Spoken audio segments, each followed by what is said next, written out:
அஸ்ஸலாமு அலைக்கும். எல்லாம் எப்படி இருக்கீங்க? இன்றைக்கி இஃப்தாரியில் நம்ம என்ன செய்ய போகிறோம் அப்படின்னா சன்னா சாட் செய்ய போகிறோம். அதுக்கு நான் சன்னா ராத்திரி ஊற வச்சுட்டேன். ஒரு 100 150 கிராம் இருக்கும். தேவையான அளவு ஊற வச்சுக்கோங்க. அதில் உப்பு கொஞ்சம் போட்டுக்கோங்க, மஞ்சத்தூள் இதை மட்டும் போட்டு இதை நல்லா 4 சிட்டி வர்ற வரைக்கும் இதை அவிச்சு எடுத்துக்கலாம். நான் இப்போ மூடி வச்சேன்.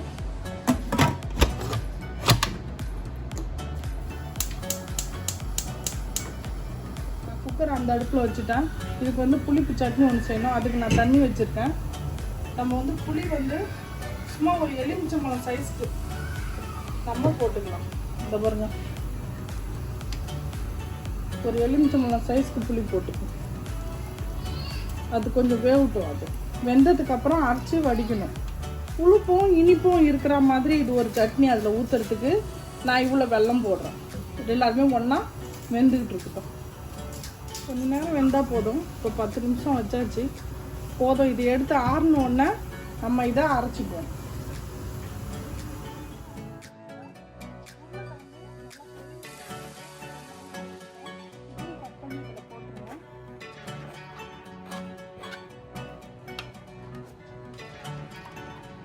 வெங்காயம் நான் சின்ன வெங்காயம் இருந்ததுனால 2 வெங்காயம் கட் பண்ணியிருக்கேன். அதையும் இதில் போட்டுக்கலாம்.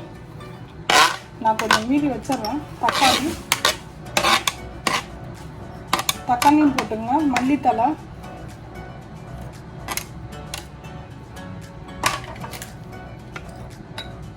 பச்சை மிளகாய் நான் 3 மிளகா சின்ன சின்னதாக கட் பண்ணி வச்சுருக்கேன். லெமன் ஜூஸ், ஒரு லெமன் ஜூஸ் புரிஞ்சிருக்கேன். இது கொஞ்சோண்டு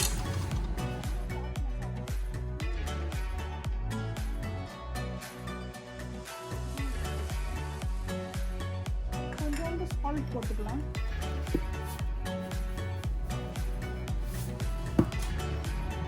இது இந்த பேல்பூரியெல்லாம் விற்கும் பார்த்தீங்களா, சேவ் பூரி, பேல்பூரி, அந்த இதில் இது கேட்டால் இது கிடைக்கும். இது சின்ன சின்ன பூரி. இது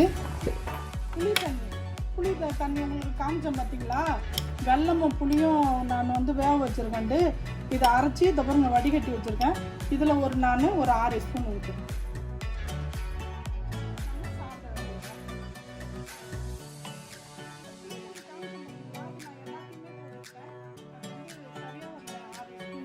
நான் எல்லாத்தையும் போட்டுக்கிட்டேன். இந்த பாருங்க இந்த மாதிரி வந்திருக்குது. நல்லா இருக்கு பாருங்க. இதே மாதிரி நீங்களும் சன்னா சாட் செஞ்சு சாப்பிட்டு பாருங்கள். இன்ஷா அல்லாஹ் இன்னொரு வீடியோவில் நான் சந்திக்கிறேன்.